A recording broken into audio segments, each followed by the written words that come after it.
Of the five senses, vision is the one that I appreciate the most, and it's the one that I can least take for granted. I think this is partially due to my father, who is blind. It was a fact that he didn't make much of a fuss about usually. One time in Nova Scotia, when we went to see a total eclipse of the sun, yes, same one as in the Carly Simon song, which may or may not refer to James Taylor, Warren Beatty, or Mick Jagger. We're not really sure. They handed out these dark plastic viewers that allowed us to look directly at the sun without damaging our eyes. But Dad got really scared. He didn't want us doing that. He wanted us instead to use these cheap cardboard viewers so that there was no chance at all that our eyes would be damaged. I thought this was a little strange at the time. What I didn't know at the time was that my father had actually been born with perfect eyesight. When he and his sister Martha were just very little, their mom took them out to see a total eclipse, or actually a solar eclipse. And not long after that, both of them started losing their eyesight. Decades later, it turned out that the source of their blindness was most likely some sort of bacterial infection. As near as we can tell, it had nothing whatsoever to do with that solar eclipse. But by then, my grandmother had already gone to her grave thinking it was her fault. So Dad graduated Harvard in 1946, married my mom, and bought a house in Lexington, Massachusetts, where the first shots were fired against the British in 1775, although he didn't actually hit any of them until Concord. He got a job working for Raytheon, designing guidance systems, which was part of the Route 128 high-tech axis in those days, sort of the equivalent of Silicon Valley in the 70s. Dad wasn't a real militaristic kind of guy. He just really kind of felt bad that he wasn't able to fight in World War II on account of his handicap. Although they did let him get through the several-hour-long Army physical exam before they got to the very last test, which was for vision. So Dad started racking up all of these patents and gaining a reputation as a blind genius rocket scientist inventor. But to us, he was just Dad. And our home life was pretty normal. As a kid, I watched a lot of television and had lots of nerdy hobbies like mineralogy and microbiology and the space program and a little bit of politics. I played a lot of chess. But at the age of 14, a friend of mine got me interested in comic books, and I decided that was what I wanted to do for a living. So here's my dad. He's a scientist, he's an engineer, and he's a military contractor. So he has 4 kids, right? One grows up to become a computer scientist, one grows up to join the Navy, one grows up to become an engineer, and then there's me, the comic book artist. Which incidentally makes me the opposite of Dean Kamen, because I'm a comic book artist son of an inventor, and he's an inventor son of a comic book artist. Right? It's true. The funny thing is, Dad had a lot of faith in me. He had faith in my abilities as a cartoonist. Even though he had no direct evidence that I was any good whatsoever, everything he saw was just a blur. Now, this gives a real meaning to the term blind faith, which doesn't have the same negative connotation for me that it does for other people. Now, faith in things which cannot be seen, which cannot be proved, is not the sort of faith that I've ever really related to all that much. I tend to like science, where what we see and can ascertain are the foundation of what we know. But there's a middle ground, too. Middle ground tread by people like poor old Charles Babbage and his steam-driven computers that were never built. Nobody really understood what it was that he had in mind, except for Ada Lovelace. And he went to his grave trying to pursue that dream. Vannevar Bush, with his Memex, this idea of all of human knowledge at your fingertips, he had this vision. And I think a lot of people in his day probably thought he was a bit of a kook. And yeah, we can look back in retrospect and say, yeah, haha, you know, it's all microfilm. But that's not the point. He understood the shape of the future. So did J.C.R. Licklider and his notions for computer-human interaction. Same thing. He understood the shape of the future, even though it was something that would only be implemented by people much later. Or Paul Barron and his vision for packet switching. Hardly anybody listened to him in his day. Or even the people who actually pulled it off. The people at Bolt, Beranek, and Newman in Boston who just would sketch out the structures of what would eventually become a worldwide network. And sketching things on the back of napkins and on note papers and arguing over dinner at Howard Johnson's on Route 128 in Lexington, Massachusetts, just 2 miles from where I was studying the Queen's Gambit Deferred and listening to Gladys Knight and the Pips singing Midnight Train to Georgia while in my dad's big easy chair, you know? So 3 types of vision, right? Vision based on what one cannot see, the vision of that unseen and unknowable, the vision of that which has already been proven or can be ascertained, and this third kind, a vision of something which can be, which may be, based on knowledge, but is as yet unproven. Now, we've seen a lot of examples of people who are pursuing that sort of vision in science. But I think it's also true in the arts, it's true in politics, it's even true in personal endeavors. What it comes down to really is 4 basic principles. Learn from everyone, follow no one, watch for patterns, and work like hell. I think these are the 4 principles that go into this. And it's that third one especially where visions of the future begin to manifest themselves. What's interesting is that this particular way of looking at the world is, I think, only one of 4 different ways that manifest themselves in different fields of endeavor. In comics, I know that it results in a sort of formalist attitude towards trying to understand how it works. Then there's another more classical attitude which embraces beauty and craft, another one which believes in the pure transparency of content, and then another which emphasizes the authenticity of human experience and honesty and rawness. These are 4 very different ways of looking at the world. I even gave them names: the classicist, the animist, and formalist, and iconoclast. Interestingly, they seem to correspond more or less to Jung's 4 subdivisions of human thought.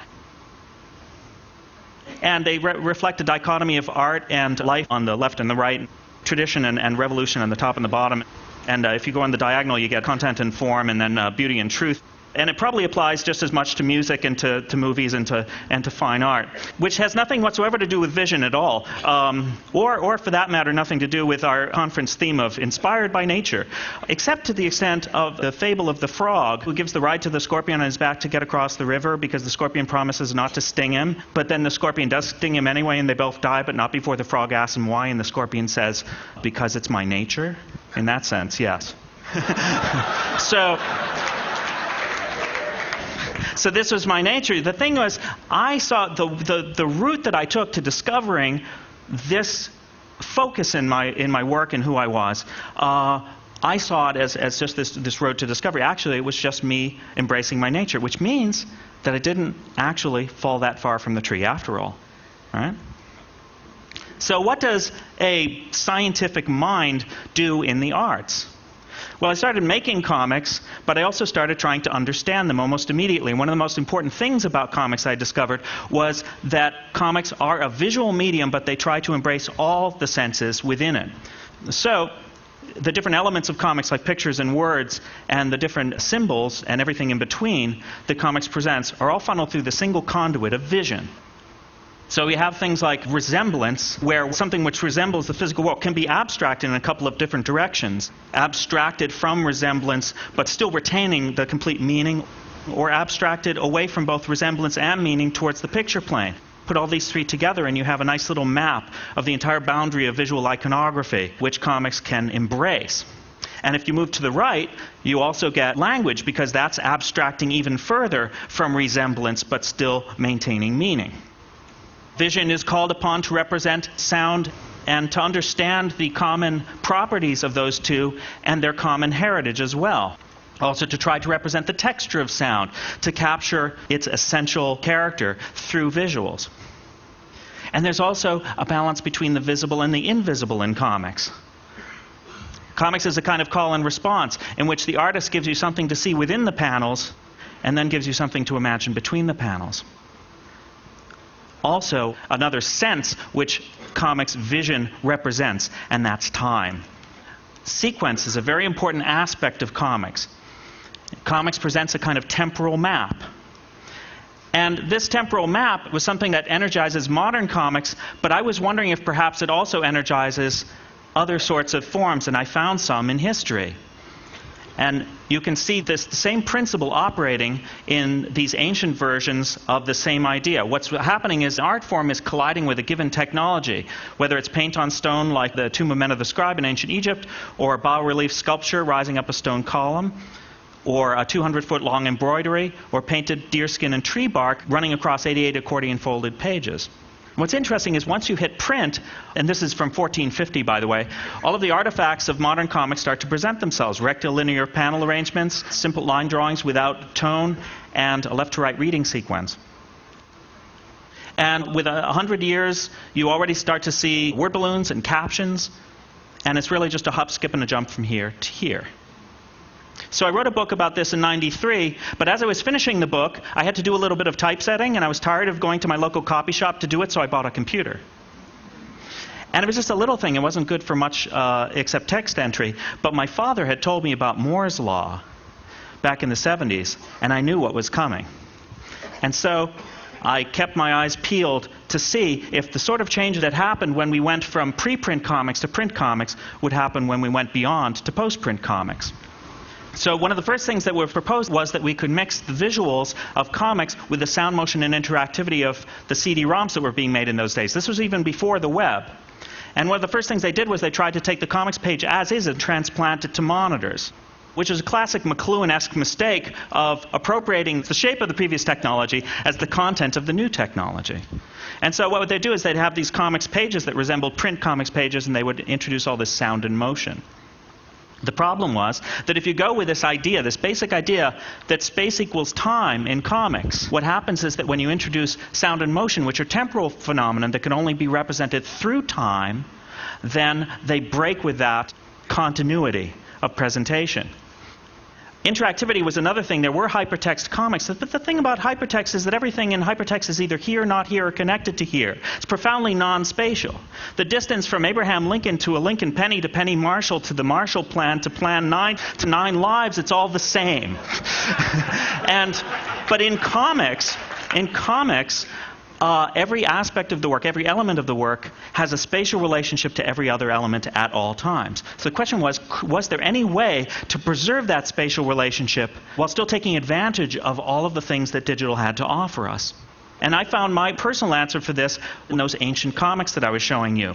Each of them has a single unbroken reading line, whether it's going zigzag across the walls or spiraling up a column or just straight left to right, or even going in a backwards zigzag across those 88 accordion folded pages. The same thing is happening, and that is that the basic idea that as you move through space, you move through time is being carried out without any compromise. But there were compromises when print hit. Adjacent spaces were no longer adjacent moments. So the basic idea of comics was being broken again and again and again and again. And I thought, okay, well, if that's true, is there any way when we go beyond today's print to somehow bring that back? Now, the monitor is just as limited as the page, technically, right? It's a different shape, but other than that, it's the same basic limitation. But that's only if you look at this monitor as a page, but not if you look at the monitor as a window. And that's what I proposed, that perhaps we could create these comics on an infinite canvas along the x-axis and the y-axis, as staircases. We could do circular narratives that were literally circular. We could do a turn in a story that was literally a turn. Parallel narratives could be literally parallel. X, Y, and also Z. So I had all these notions. This was back in the late 90s, and other people in my business thought I was pretty crazy. But a lot of people then went on and actually did it. I'm going to show you a couple now. This is an early collage comic by a fellow named Jason Lex. Now notice what's going on here. What I'm searching for is a durable mutation. That's what all of us are searching for as media head into this new era. We are looking for mutations that are durable, that have some sort of staying power. Now, we're taking this basic idea of presenting comics in a visual medium, and we're carrying it through all the way from beginning to end. That's that entire comic you just saw is up on the screen right now. But even though we're only experiencing it one piece at a time, that's just where the technology is right now. As the technology evolves, as you get full immersive displays and whatnot, this sort of thing will only grow. It will adapt. It will adapt to its environment. It's a durable mutation. Here's another one I'll show you. This is by Drew Wine. This is called Pup Contemplates the Heat Death of the Universe.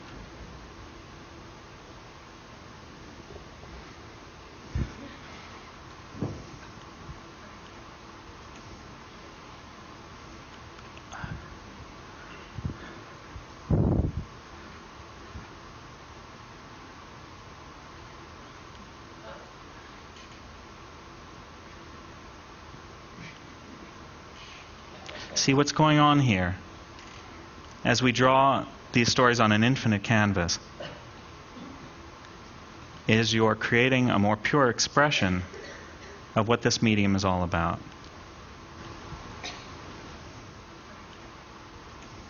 I'm going to go by this a little quickly. You get the idea. Just want to get to the last panel.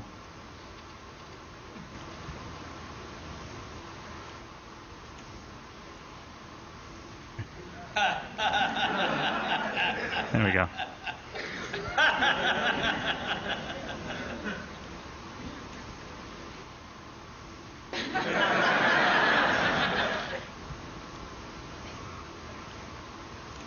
Just one more.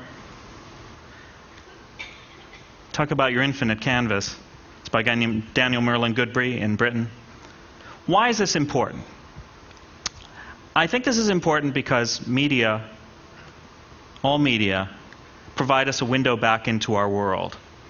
Now, it could be that motion pictures and eventually virtual reality or something equivalent to it, some sort of immersive display, is going to provide us with our most efficient escape from the world that we're in. That's why most people turn to storytelling, is to escape.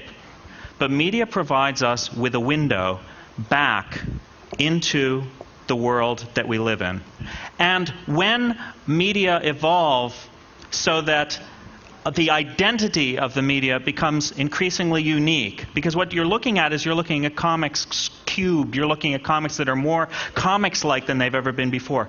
When that happens, you provide people with multiple ways of re-entering the world through different windows, and when you do that, it allows them to triangulate the world that they live in and see its shape. And that's why I think this is important. One of many reasons, but I got to go now. Thank you for having me.